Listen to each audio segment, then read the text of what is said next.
Thousands of years ago, if you heard a song and wanted to hear it again, you would have to remember it by heart. If you forgot the song, it could be lost forever.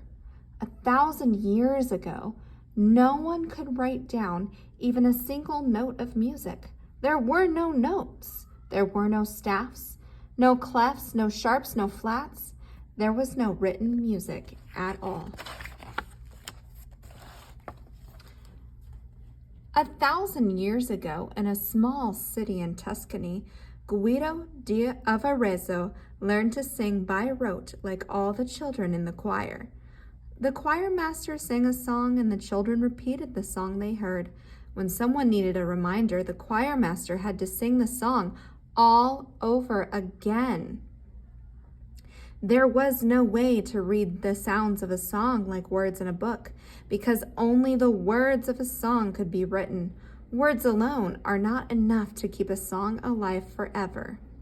The thought of writing down the sounds of a song slipped into Guido's head when he was still young. Others had tried to do this before, but no one had ever found a way. The thought stayed with Guido as he grew into a man. Sometimes Guido tried to explain how easy it would be to learn to sing if only music could be read instead of memorized. "What's wrong with memorizing?" asked Guido's teacher. "This is the way my father taught me to sing." "Maybe it's not the only way," said Guido. "Nonsense," said Guido's teacher.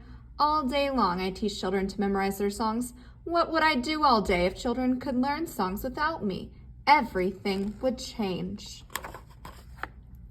The musicians of Arezzo were not ready for change, but Guido was ready. He said goodbye to his friends and went to live with the Benedictine monks in Pomposa.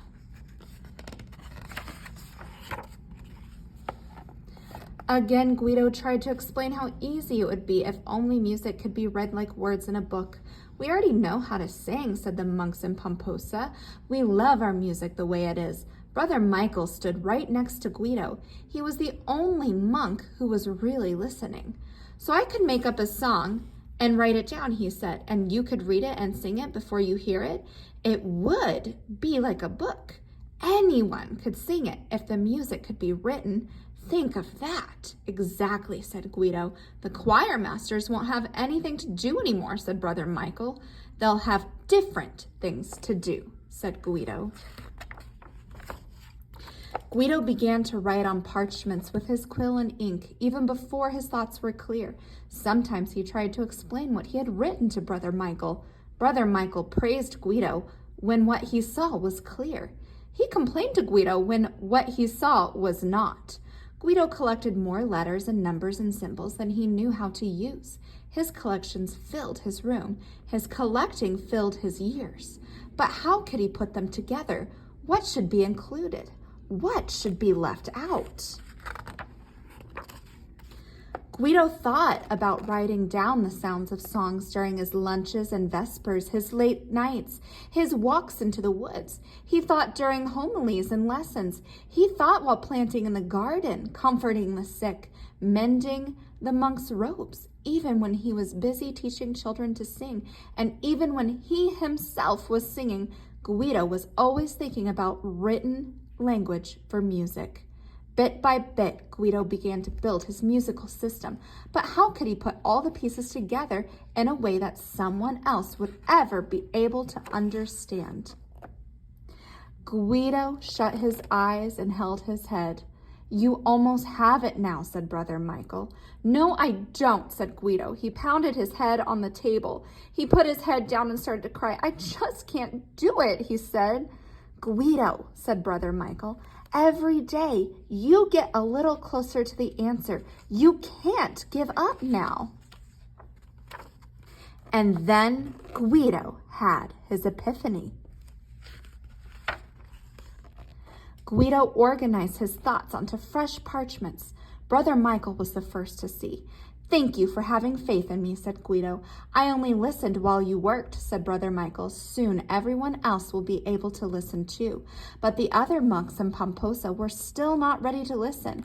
"We like the way we sing our songs," said the other monks.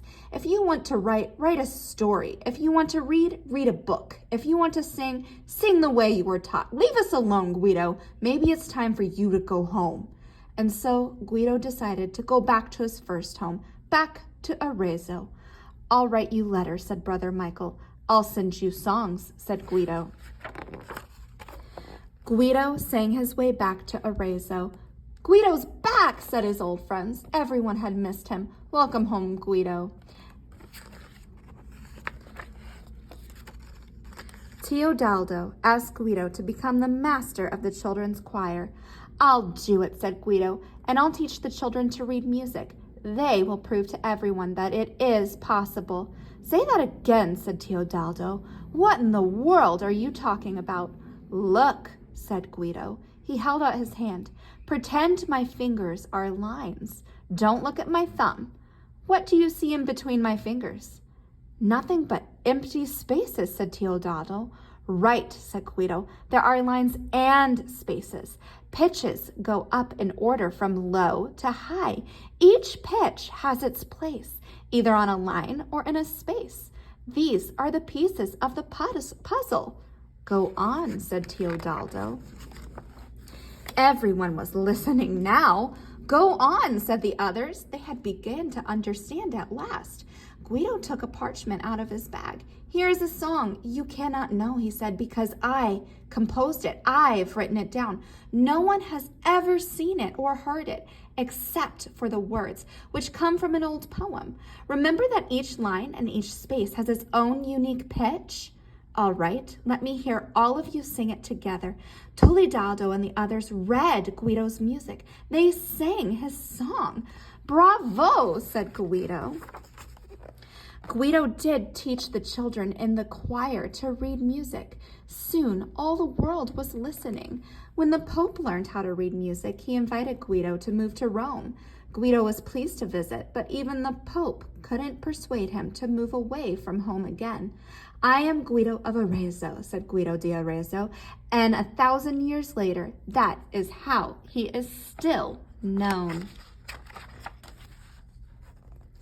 The end. And as you can see here, this is how we read music now on lines and spaces. Wow. The end.